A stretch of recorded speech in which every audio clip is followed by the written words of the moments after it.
আজকে ইনশাআল্লাহ আমি আপনাদের নিকট আল্লাহর একটি নাম আল কাউয়ি এর উপকারিতা বর্ণনা করব। আল কাউয়ি অর্থ শক্তিশালী, ক্ষমতাশালী। এই অসাধারণ শব্দটি দ্বারা আল্লাহর একটি নাম প্রকাশ করা হয়। শব্দটি শুনলেই আপনি বুঝতে পারেন এর মানে হল আল্লাহ সর্বশক্তিমান। কিন্তু সূরাতুল হাজ শেষের দিকে আল্লাহ যেভাবে শব্দটি ব্যবহার করেছেন সেটা অসাধারণ। আমি যুক্তি দেখাবো একজন বিশ্বাসীর জন্য আল্লাহর আল কাউয়ি হওয়ার মানে কি তা উপলব্ধি করার জন্য আল কোরআনের সবচেয়ে গুরুত্বপূর্ণ জায়গাগুলোর একটি হল সূরাতুল হাজ এই অংশটি। আমরা তার সকল নাম বিশ্বাস করি, তার প্রত্যেকটি নাম কোনো না কোনোভাবে আমাদের উপকার করে। কিন্তু আল কাউয়ি কিভাবে আমাদেরকে সাহায্য করে এটা শেখার অন্যতম একটা সেরা জায়গা হল ২২তম সূরা সূরাতুল হাজের শেষ অংশ, যেন মানুষ তার সম্পর্কে একটি ব্যাপারে উপলব্ধি করতে পারে। তিনি বলেন, ইয়া আইয়ুহান নাসু দুরিবা মাসালুন ফাসতামিউ লাহু। হে লোক সকল, একটি উপমা বর্ণনা করা হল, অতএব তোমরা তা মনোযোগ দিয়ে শোনো। এভাবেই তিনি শুরু করেছেন, একটি উপমা দেয়া হল, মনোযোগ দিয়ে শ্রবণ করো। তিনি সাধারণত এভাবে বলেন যে আল্লাহ একটি উপমা বর্ণনা করলেন, কিন্তু এখানে বলেছেন একটি উপমা প্রদান করা হল। আমি একটি উপমা দিচ্ছি বলার পরিবর্তে। এটি একটি সাইড নোট, কিন্তু গুরুত্বপূর্ণ একটা অংশ। আমি এখন আপনাদের সামনে দাঁড়িয়ে আছি, আমার একটা নির্দিষ্ট রূপ আছে, আমার দাড়ি আছে, আমার পোশাক এরকম, আমার মাথায় টুপি আছে। আমি কোরআন থেকে কিছু তেলাওয়াত করলে বা কোনো আলোচনা করলে সেটাও আপনারা দেখতে পান। কিন্তু এমন একটা পরিস্থিতির কথা ভাবুন, আপনারা আমার জন্য অপেক্ষা করছেন। এমন সময় ১৬ বছরের একটা কিশোর আসলো, তার বাহুতে ট্যাটু আঁকা, পরনে জিন্স, গায়ে টি শার্ট, মাথার পেছনের দিকে ফেরানো বেসবল হ্যাট। সে মাইকের কাছে এসে কথা শুরু করার আগেই কিছু লোক পালানোর জন্য দরজা খুঁজতে লাগল। কিছু মানুষ ভাবতে লাগল নামাজ বোধহয় আবার পড়তে হবে। কেউ কেউ ভাবতে লাগল তাকে মঞ্চ থেকে সরানোর জন্য কি কেউ নেই, কেন সরানো হচ্ছে না। এর মধ্যে সে বক্তব্য দেয়া শুরু করল, আর সে আপনার জীবনে শোনা সবচেয়ে সেরা বক্তব্য রাখল। সে বিভিন্ন জায়গা থেকে উদ্ধৃতি দিল এবং এমন অসাধারণ আলোচনা করল যে জীবনে কখনো এমন শক্তিশালী কথা আপনি শোনেননি। আপনারা যারা তাকে দেখতে পাচ্ছেন তাদের পক্ষে তার কথা থেকে উপকার পাওয়া কঠিন হয়ে যাচ্ছে, কিন্তু যারা মসজিদের বাইরে বসে আছে তারা তো তাকে দেখতে পাচ্ছে না। বাইরের মানুষ শুধু তার কথা শুনছে, তো ভেতরের মানুষরা বলতে লাগলেন আস্তাগফিরুল্লাহ, আস্তাগফিরুল্লাহ। আর যারা বাইরে তারা কি বলছেন, মাশাআল্লাহ, মাশাআল্লাহ। এই উদাহরণটি পেশ করার কারণ হচ্ছে মানুষ কারো কথা শোনার আগে তার চেহারা বা সুরতের দিকে লক্ষ্য করে। আমরা কারো বক্তব্যের চেয়েও তার পোশাক পরিচ্ছদ, তার চেহারা সুরতের দিকে বেশি মনোযোগ দিয়ে থাকি, এবং সেজন্য কারো পোশাকের দিকে তাকিয়েই বলি সে যাই বলুক না কেন তার কথা শোনার কোনো মানে হয় না।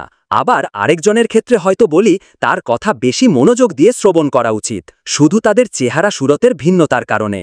কখনো কখনো হয়তো তাদের গায়ের রঙের কারণে, তাদের পোশাক আশাক বা বয়সের কারণেও হতে পারে। কোনো ব্যক্তি তার মুখ খোলার আগেই তার পোশাক আশাক অথবা চেহারা সুরতের দিকে তাকিয়ে আমরা মনে মনে একটা সিদ্ধান্ত নিয়ে ফেলি লোকটার কথা শুনব নাকি শুনব না। এই আয়াতে আল্লাহ বক্তার উপর থেকে ফোকাস সরিয়ে ফেলেছেন। তিনি বলেছেন একটি উপমা প্রদান করা হলো। আল্লাহ এই উপমাটি দিচ্ছেন অথবা রাসূলুল্লাহ সাল্লাল্লাহু আলাইহি ওয়াসাল্লাম দিচ্ছেন, এই ব্যাপারটা আপাতত একদিকে সরিয়ে রাখুন।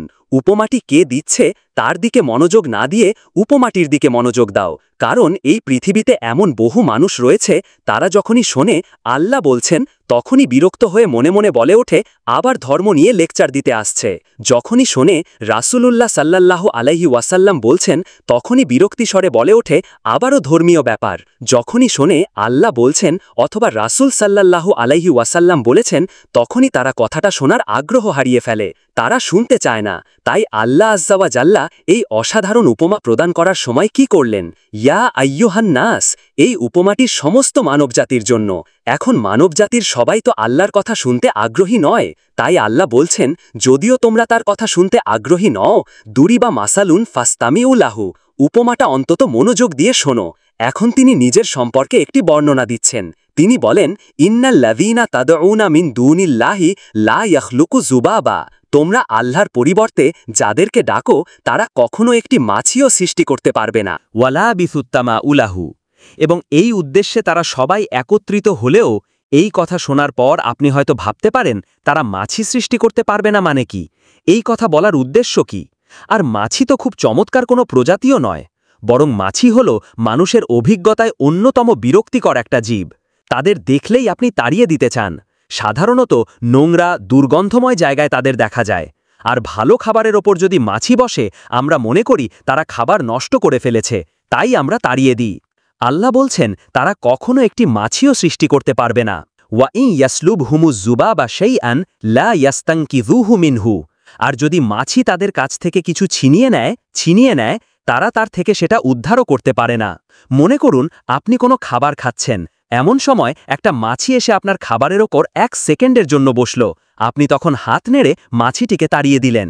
আল্লাহ বলছেন যদি কোনো মাছি এসে তাদের খাদ্যের ওপর বসে এবং তাদের কাছ থেকে খাদ্যের কিছু অংশ ছিনিয়ে নিয়ে যায়, গোটা মানবজাতি একত্রিত হলেও তার থেকে তা উদ্ধার করতে পারবে না। এই কথাই তিনি বলছেন, লা ইয়াস্তাংকিযুহু মিনহু, তারা এটা পুনরুদ্ধার করতে পারবে না। এখন মানুষের ক্ষেত্রে কিছু মানুষ শক্তিশালী আর কিছু মানুষ দুর্বল, কিছু মানুষ গরিব আবার কিছু মানুষ ধনী। অনেক মানুষের কোনো প্রভাব প্রতিপত্তি নেই, তাদের হয়তো থাকার একটা ঘরও নেই। আবার এমনও অনেক মানুষ আছে যারা পরমাণু বোমা নিক্ষেপ করার ক্ষমতা রাখে, যারা পৃথিবীর সবচেয়ে শক্তিশালী সেনাবাহিনী নিয়ন্ত্রণ করে, ইতিহাসে এবং আজকের দিনেও। এখন ফেরাউনের মতো রাজা যদি নিজ প্রাসাদে বার্গার খেতে বসে আর এমন সময় একটা মাছি এসে তার খাবারের ওপর বসে তাকে অপমান করে, ভাবতে পারেন? রাজা খেতে বসল আর কেউ একজন এসে বলল এই খাবারটা আমার খুব পছন্দের, আমি এই ক্যাচাপটা খাবো, লোকটা মারা পড়বে। এখন মাছি এসে যদি তার খাবার খাওয়া শুরু করে আর ফেরাউন রাগান্বিত হয়ে বলে কত বড় সাহস, আমি আমার খাবারের থেকে ফেরত চাই।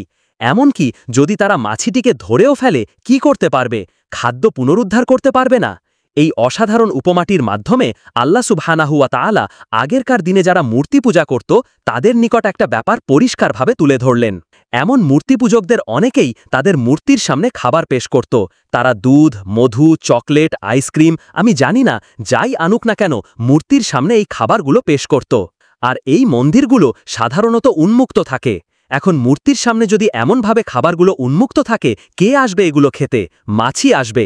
একটা মাছি গিয়ে তাদের বিশাল মূর্তির নাকের ডগায় গিয়ে বসে, এই যে তোমার খাবার এখন আমি খাবো, মাইন্ড করবা না তো? তারপর একটি খাবারের ওপর বসে এক টুকরো খাবার নিয়ে উড়ে চলে যায়। আর তাদের দেবতার কোনো ক্ষমতাই নেই এই খাবার প্রতিরক্ষা করার। এখন তাদের এই পবিত্র খাবার যাতে তারা বিভিন্ন তন্ত্রমন্ত্র পরে ফুঁ দেয়, প্রার্থনা করে ইত্যাদি। এখন আপনি সেখানে গিয়ে যদি বলেন আরে এটা তো আমার সবচেয়ে প্রিয় চকলেট, তারপর একটা নিয়ে নিলেন, তখন তারা কি করবে?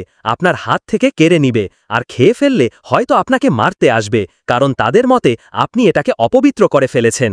অথচ তাদের ধর্ম প্রতি মুহূর্তে অপমানিত হচ্ছে কার দ্বারা?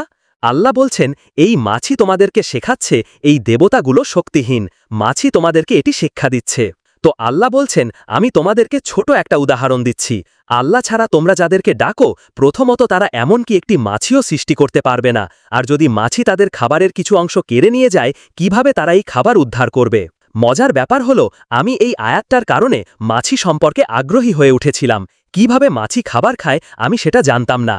কোনো মাছি যখন খাবারের ওপর বসে সে তখন মুখ থেকে লালা ছাড়ে, তারপর সেই লালা দিয়ে একটা ব্যাগ তৈরি করে, খাবার এই ব্যাগের ভিতরে যায়, তারপর সে ব্যাগ নিয়ে পালিয়ে যায়। আর এই ব্যাগটা হলো অ্যাসিডের তৈরি। খাবার ব্যাগের মধ্যে প্রবেশ করার সাথে সাথে কেমিক্যাল রিয়াকশন শুরু হয় এবং খাবারটি চিরকালের জন্য পরিবর্তিত হয়ে যায়। তাই কথার কথা যদি আপনি আয়াতটিকে ভুল প্রমাণ করার জন্য কোনো টেকনোলজি আবিষ্কার করেন, কোনোভাবে মাছিটাকে ধরে ফেললেন, তারপর পেট্রি ডিশের উপরে রেখে এই খাবার উদ্ধারের দায়িত্ব দিলেন বিজ্ঞানীদেরকে, কোনো লাভ হবে না, কারণ মাছিটি খাবার স্পর্শ করার সাথে সাথে এটা হারিয়ে গেছে। লা ইয়াস্তাংকিযুহু মিনহু, তারা এটা পুনরুদ্ধার করতে পারবে না। এখন আসছে আয়াতের শিক্ষা। আল্লাহ সর্বশক্তিমান, এই ব্যাপারটি নিয়ে আজকে আমি আপনাদের সাথে আলোচনা করতে চেয়েছি। এই উপমার সাথে আল্লাহ সর্বশক্তিমান হওয়ার কি সম্পর্ক আছে? আল্লাহ এখানে একটা মূল নীতি সেট করে দিচ্ছেন। আপনি যদি এই মূল নীতিটি বুঝতে পারেন, তাহলে আল্লাহর এই নামটির তারিফ করতে পারবেন। উপমাটি দেওয়ার পর আল্লাহ আজ্জাওয়াজাল্লা বলেন যাউফাত তালিবু ওয়াল মাতলুবু। এটি আল কোরআনের একটা অন্যতম শক্তিশালী স্টেটমেন্ট। আমরা জানি পৃথিবীর প্রায় সব ভাষাতেই জ্ঞানগর্ভ কিছু প্রবাদ আছে। এই আয়াতাংশটি কোরআন মাজিদের এরকম একটি গভীর তাৎপর্যপূর্ণ বক্তব্য। এটা ফ্রেমে আটকে রাখার মতো বা প্রতিদিন চিন্তা করার মতো একটা কথা। খুবই ছোট একটা স্টেটমেন্ট, যাউফাত তালিবু ওয়াল মাতলুবু, কিন্তু খুবই শক্তিশালী একটি সত্য কথা। এর মানে কি? এর মানে হল প্রার্থনাকারী আর যা প্রার্থনা করা হয় দুইটা বিষয়, যে প্রার্থনা করছে এবং যা প্রার্থনা করা হচ্ছে উভয়টি প্রকৃতিগতভাবেই দুর্বল। যে কিছু কামনা করছে সে যেমন দুর্বল, ঠিক তেমনি যা কিছু কামনা করা হচ্ছে সেটাও দুর্বল। কোনো যুবক হয়তো বিয়ে করতে চাচ্ছে, কেউ হয়তো চাকরি পাওয়ার আশায় আছে, কেউ হয়তো আরও বেশি টাকা উপার্জনের ধান্দায় আছে, কেউ হয়তো তার স্বাস্থ্য সমস্যা নিয়ে ঠিক করার চেষ্টায় আছে, কেউ হয়তো তার অর্থনৈতিক সমস্যা সমাধানের চেষ্টায় আছে, আবার কেউ হয়তো পারিবারিক সমস্যা মোকাবেলার চেষ্টায় আছে। প্রত্যেকেই কিছু না কিছু আকাঙ্ক্ষা করছে, কিছু না কিছুর অভাব বোধ করছে। মূলত আমরা দুইটি জিনিসের পেছনে ছুটি। হয় আপনি এমন ভালো কিছুর সন্ধানে আছেন যা এখনও অর্জন করতে পারেননি, যেমন গাড়ি চালিয়ে কোথাও যাচ্ছেন আর রাস্তার পাশে চমৎকার একটা সুন্দর বাড়ি দেখলেন, তখন ভাবতে লাগলেন একদিন ইনশাআল্লাহ। অথবা কোনো গাড়ির দিকে তাকিয়ে মনে মনে ভাবেন একদিন আমিও এরকম একটা গাড়ি কিনব। এরপর আপনি আপনার মোবাইল ব্যাংকের অ্যাকাউন্ট চেক করে দেখেন কত টাকা আছে। Not enough, not enough, not enough. এভাবে জমতে থাকলে আর মাত্র 12 বছর পর এই গাড়িটি কিনতে পারব। তাহলে প্রতিটি মানুষ এমন কিছুর পেছনে ছোটে যা এখনও সে অর্জন করতে পারেনি। এটা হলো এক ধরনের আকাঙ্ক্ষা। আর দ্বিতীয় ধরনের আকাঙ্ক্ষা হলো আমাদের জীবনে নানান রকম সমস্যা রয়েছে। আমরা হয়তো কোনো কঠিন গেরাকলে আটকে পড়েছি, বা কোনো গভীর দুঃখ, পারিবারিক সমস্যা, মানসিক অশান্তিতে আছি এবং আমরা এর থেকে মুক্তি চাচ্ছি। তাহলে হয় আমরা ভালো কিছু জীবনে যুক্ত করতে চাচ্ছি, অথবা খারাপ কিছু জীবন থেকে দূর করতে চাচ্ছি। সংক্ষেপে বলতে গেলে মানব জীবনের সকল চেষ্টা মূলত দুইটি বিষয়কে কেন্দ্র করেই। এখন আল্লাহ বলছেন, যেহেতু তোমরা সব সময় কিছু না কিছু পাওয়ার ইচ্ছে করছো, তাই তোমরা দুর্বল। তোমরা দুর্বল। তুমি অর্থ চাও, তুমি দুর্বল। তুমি শান্তি চাও, তুমি দুর্বল। তুমি স্থিরতা চাও, তুমি দুর্বল। তুমি নিরাপত্তা চাও, তুমি দুর্বল। তুমি সুখ চাও, তুমি দুর্বল। তুমি সামাজিক পদমর্যাদা চাও, তুমি দুর্বল। তুমি ডিগ্রি চাও, তুমি দুর্বল। তুমি বিয়ে করতে চাও, তুমি দুর্বল। তুমি সন্তান চাও, তুমি দুর্বল। তুমি তোমার সন্তানকে বিয়ে করাতে চাও, তুমি দুর্বল। তুমি যে এই সমস্ত কিছুর আকাঙ্ক্ষা করছো তা তোমাকে কি বানাচ্ছে? দুর্বল। আর যে জিনিসগুলো তুমি কামনা করছো তাও দুর্বল। আচ্ছা, আমি বুঝলাম আমার যেহেতু এগুলো নেই তাই আমি দুর্বল, কিন্তু আমি যে জিনিসগুলো কামনা করছি সেগুলো কিভাবে দুর্বল? আচ্ছা, আপনাদেরকে একটা উদাহরণ দেই। অনেক অনেক আগে আমি একবার অ্যাবনর্মাল সাইকোলজির একটা ক্লাসে উপস্থিত ছিলাম। তো আমাদের প্রফেসর একটা যুবকের উদাহরণ দিলেন। ঘটনাটি ঘটেছিল 70-এর দশকের শেষ দিকে। সে সময় ইমেল, হার্ড ড্রাইভ এগুলো ছিল না। ছেলেটি তার 455 পৃষ্ঠার থিসিস টাইপ করে ডিপার্টমেন্টে জমা দিল, আর এই থিসিস তৈরি করতে তার 5 বছর সময় ব্যয় করতে হয়েছিল। এর দ্বিতীয় কোনো কপিও ছিল না। সে অরিজিনাল কপি ডিপার্টমেন্টে জমা দিল, কিন্তু ডিপার্টমেন্ট তার থিসিসটি হারিয়ে ফেলল। 5 বছরের পরিশ্রম বৃথা গেল। 90-এর দশকের মাঝামাঝি সময় পর্যন্ত তাকে দেখা যেত সে তখন বুড়ো হয়ে গিয়েছিল। সেই ইউনিভার্সিটির ক্যাম্পাসে ঘুরে ঘুরে সবাইকে বলতো, এখানে পড়তে যেও না, তারা তোমার কাজ চুরি করে ফেলবে, তারা তোমার জীবন ধ্বংস করে ফেলবে। এখানে শিখতে যেও না, এরা একদল প্রতারক। আর কাউকে কোনো কাগজ জমা দিতে দেখলে বলতো, তাদেরকে এটা দিও না, তারা এটা হারিয়ে ফেলবে। তাকে কয়েক সপ্তাহ পর পর মানসিক হাসপাতালে নিয়ে যাওয়া হতো। তারপর ছেড়ে দিলে সে আবার ইউনিভার্সিটির ক্যাম্পাসে ফিরে আসত। আমরা যখন ক্লাসে এটা নিয়ে আলোচনা করছিলাম, আমি ভাবলাম, সুবহান আল্লাহ, যাউফাত তালিবু ওয়াল মাতলুবু। সে বছরগুলোতে এই মানুষটির মাথায় সবচেয়ে বড় জিনিস কি ছিল? তার ডিগ্রি। আমি এর জন্যই কাজ করছি, এটাই আমার সব। আমি যখন ডিগ্রি পাবো আমি সফল হব, আমার নামের সাথে এই লেবেল লাগানো হবে। অবশেষে আমি আমার পরিশ্রমের ফল পেতে যাচ্ছি। এত বছরের কঠিন পরিশ্রম এখন এসে অর্থপূর্ণ হবে। সে এই একটি জিনিসের প্রতি খুবই দুর্বল ছিল। অন্য কোনো কিছুর কোনো দাম নেই। আর যখন এই জিনিসটি হারিয়ে গেল, কারণ যে জিনিসটির তুমি আকাঙ্ক্ষা করছো সেটি শক্তিশালী কোনো জিনিস নয়, এটি হারিয়ে গেছে। আর যখন এটি হারিয়ে গেল তুমি ভেঙে পড়লে। তাই আল্লাহ আমাদের একটি ব্যাপার শিক্ষা দিচ্ছেন। আমরা যেসব জিনিসের পেছনে ছুটে বেড়াই সেগুলো আসলে দুর্বল।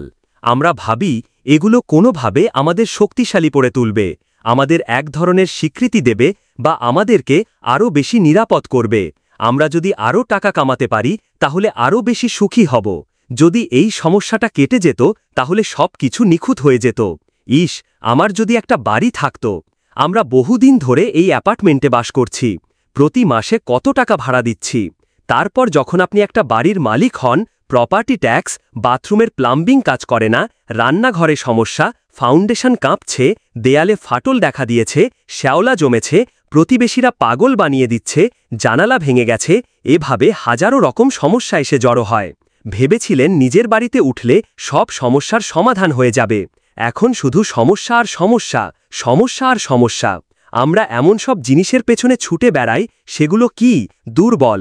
আর প্রতিবার যখন আমরা এমনটা করি, এটা প্রমাণ করে দেয় আমরা কতটা দুর্বল। আপনি যদি সারাক্ষণ চিন্তা করতে থাকেন, যদি ওই জিনিসটা থাকত তাহলে আমি সুখী হতাম, যদি অমুক সমস্যাটা চলে যেত, ওই মানুষটা আমার জীবন দুর্বিষহ করে তুলেছে, যদি সে একটা বাসের ধাক্কা খেত, আমার জীবনটা কত ভালো হয়ে যেত। প্রতিবার বাস দেখলেই আমি এই দোয়া করি। আমরা সব সময় নিজেদেরকে এই কথা বলে বুঝাই, যদি অমুক মানুষটি বা অমুক সমস্যাটি জীবন থেকে চলে যেত তাহলে জীবন কত সুন্দর হয়ে যেত, অথবা যদি অমুক দুঃখটি দূর হয়ে যেত তাহলে সব কিছু পারফেক্ট হয়ে যেত।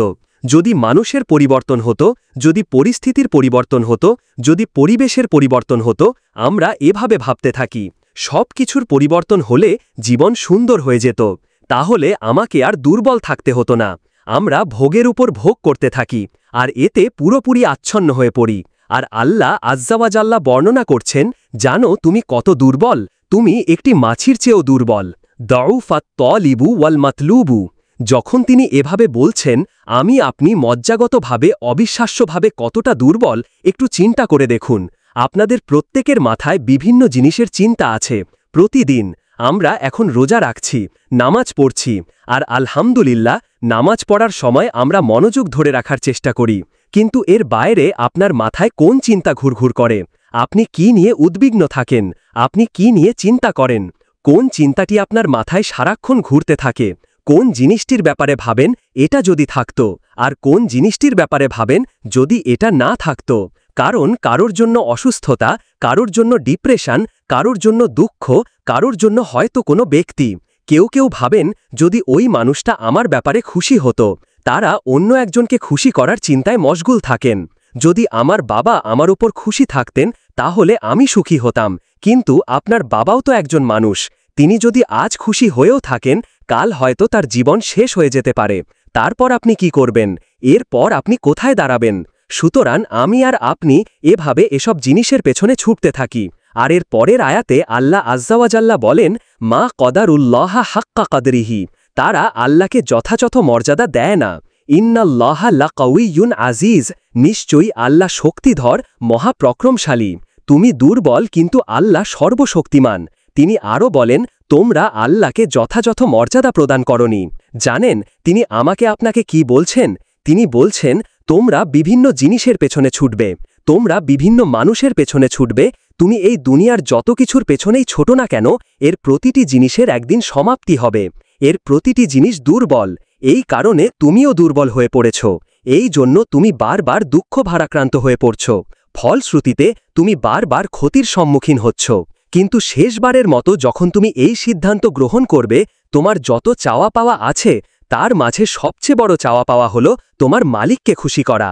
যখন তুমি সবকিছুর ওপরে আল্লাহর সন্তুষ্টিকে প্রাধান্য দাও, যখন তুমি সত্যিকারে তোমার অন্তর থেকে এটা করতে পারবে, একমাত্র তখনই, যেহেতু তিনি শক্তিধর এবং মহাপ্রক্রমশালী, তাহলে এটা তোমাকে কেমন করে তুলবে?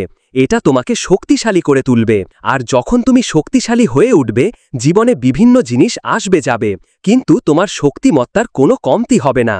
যে জিনিসের পেছনে তুমি ছুটছ তা ভেঙে পড়ার কারণে তখন তুমি আর ভেঙে পড়বে না, কারণ তুমি দুনিয়ার এসব তুচ্ছ জিনিসের চেয়েও অনেক অনেক উচ্চে একজনের সন্তুষ্টির অন্বেষণ করছ। আমি বলছি না যে আপনি এই দুনিয়ার কোনো কিছু চাইতে পারবেন না, কিন্তু আয়াতটি আমাদেরকে একটি ব্যাপারে শিক্ষা দিচ্ছে যে আমরা যখন এসব পার্থিব বিষয়ে কামনা করব, আমরা বুঝব যে এগুলো দুর্বল। পার্থিব এসব বিষয় জীবনে আসবে যাবে, কিন্তু আমরা কখনো আল্লাহকে হারাতে পারব না। লক্ষ্য করুন, মানবজাতির ব্যর্থতা হল যখন তারা পার্থিব কোনো জিনিস পেতে ব্যর্থ হয়, তারা আল্লাহকে ভুলে যায়। তাদের চাওয়া পাওয়ার জিনিসটি না পেলে তারা নামাজ পড়া ছেড়ে দেয়। তারা যা চায় তা যদি না পায়, তারা এভাবে বলে, এভাবে দোয়া করার অর্থ কি? তারা যখন তাদের আকাঙ্ক্ষার বস্তুটি পায় না, তখন দুঃখ ও হতাশায় একেবারে ভেঙে পড়ে এবং বলে, আমি তো আল্লাহর সাথে কথা বলার শক্তিও পাচ্ছি না। এমনটি ঘটার কারণ হল, সমস্যায় পড়ার পূর্বে আল্লাহর সাথে তাদের বন্ধন শক্তিশালী হয়ে ওঠেনি। যদি সে বন্ধনটি আগে থেকেই বর্তমান থাকত, যেমন মূল যদি শক্তভাবে গাঁথা থাকে, তাহলে ঝড় এলে এদিক ওদিক দুলতে থাকে, সম্পূর্ণ ভেঙে পড়ে না, মূলের উপর দাঁড়িয়ে থাকত, আর ঝড় চলে গেলে আবার ফল দেওয়া শুরু করে দিত। এরকম একটা উপমার কথা কোরআনে অন্যত্র এসেছে। আসলুহা সাবিতুন ওয়া ফারউহা ফিস সামা। লা ইলাহা ইল্লাল্লাহ হল এমন একটা বৃক্ষের মতো যার শেকড় মাটিতে এবং শাখা আকাশে উত্থিত। এটাই ঈমানের শক্তি। এই আধ্যাত্মিক শক্তির ধারণাটি আরও পরিষ্কার করার জন্য আমি আপনাদের নিকট একটা উদাহরণ পেশ করব। শক্তিকে আমরা বিভিন্ন জিনিসের সাথে সংযুক্ত করি। আমি বহু বছর আগে একটা ঘটনা নিয়ে কথা বলছিলাম, কিন্তু এখনও এটি আমাকে অনুপ্রাণিত করে। যুক্তরাষ্ট্রের নিউ অরলিন্স অঙ্গরাজ্যের একটা পরিবারের একটা ঘটনা। পরিবারটা ছিল অনেক ধনী। তাদের গাড়ির ডিলারশিপের ব্যবসা ছিল, তাদের দোকান ছিল একেবারে সমুদ্র সৈকতের পাশে। তারা দামি দামি গাড়ি আমদানি করত এবং বিক্রি করত। এরপর হারিকেন ক্যাটরিনা আঘাত হানল। হারিকেন এসেছিল বিশাল জলোচ্ছ্বাস নিয়ে এবং এর ফলে তাদের কেনা সকল গাড়ি ভেসে গেল। শুধুমাত্র লেক্সাস এলএস মডেলের একটা গাড়ি বর্তমান ছিল এবং পরিবারটা এই গাড়িতে করেই হারিকেন আক্রান্ত এলাকা থেকে পালিয়েছিল। দুর্যোগ শেষ হওয়ার কয়েক মাস পরে স্টেটের সবকিছু খুলে দেওয়ার পর আমি আবার তাদের সাথে দেখা করতে গিয়েছিলাম। যে পরিবারটি মাসে প্রায় 2 কোটি টাকা আয় করত, তারাই এখন সেই লেক্সাস গাড়িতে করে পিৎজা ডেলিভারি দিচ্ছে। পরিবারটি এখন এই কাজ করছে। এক ব্যক্তির পিৎজা দোকানের জন্য তাদেরকে হায়ার করা হয়েছিল। মা বাবা দোকানে পিৎজা বানাতো আর ছেলে লেক্সাসে করে সেই পিৎজা ডেলিভারি দিত। আমি যখন এটা দেখলাম, কল্পনা করতে পারেন অন্য কেউ যদি এরকম পরিস্থিতিতে পড়ত, অন্য কোনো মিলিয়নিয়ার যদি এভাবে দেউলিয়া হয়ে যেত, তাদের কি হতো? তারা সম্পূর্ণ হতাশ হয়ে যেত, মদের বোতল হাতে জীবন পার করে দিত। কারণ তারা মনে করত যা তাদের ছিল তাই তাদের শক্তিশালী করেছে। এখন যেহেতু এই সম্পদ হারিয়ে গেছে, আমার পক্ষে আর এই পরিস্থিতি মোকাবেলা করা সম্ভব নয়। এ ধরনের ক্ষতি সহ্য করা সম্ভব নয়। কিন্তু এই পরিবারের ক্ষেত্রে যখন আমি তাদের সাথে দেখা করলাম, সবাই খুব শান্ত, নির্বিঘ্ন। বাবার অনেক বয়স হয়েছিল। এই রকম বয়সে এমন ক্ষতির সম্মুখীন হলে মানুষ হার্ট অ্যাটাক করে, উচ্চ রক্তচাপে ভোগে। কিন্তু এই মানুষটা সম্পূর্ণ শান্ত। তো আমি তাকে জিজ্ঞেস করলাম, কিভাবে এটা সম্ভব? আমি শুধু বললাম, কিভাবে? তিনি হেসে উঠলেন। তিনি বললেন, যখন ব্যবসা ভালো ছিল আমি সারাক্ষণ ফোনে ব্যস্ত থাকতাম। শিপমেন্ট এসে পৌঁছেছে কিনা, পেমেন্ট দিতে দেরি হচ্ছে কিনা, কার কি ডেলিভারি দেওয়া প্রয়োজন, কাস্টমার খুশি কিনা, ট্যাক্সের হিসাব ঠিক আছে কিনা, কর্মচারীদের সমস্যা, অমুক সমস্যা, তমুক সমস্যা। এসব কারণে আমি কোনো মতে জুমার নামাজে উপস্থিত হতে পারতাম কোনো রকম। কিন্তু এখনও তো টেবিলে খাবার আছে, এখনও তো আমাদের মাথার উপর ছাদ আছে, আর এখন আমি নিশ্চিন্তে মসজিদে গিয়ে নামাজ আদায় করতে পারি। আর সকালে ঘুম থেকে উঠে আমাকে কিছু নিয়ে ভাবতে হয় না, একমাত্র আমার রবকে মনে করা এবং তার কৃতজ্ঞতা জ্ঞাপন করা ছাড়া। আমার আসলে মনে হয় আমার জীবন শেষ হওয়ার পূর্বে আল্লাহ আমাকে সহজ জীবনের এই নিয়ামত দান করেছেন।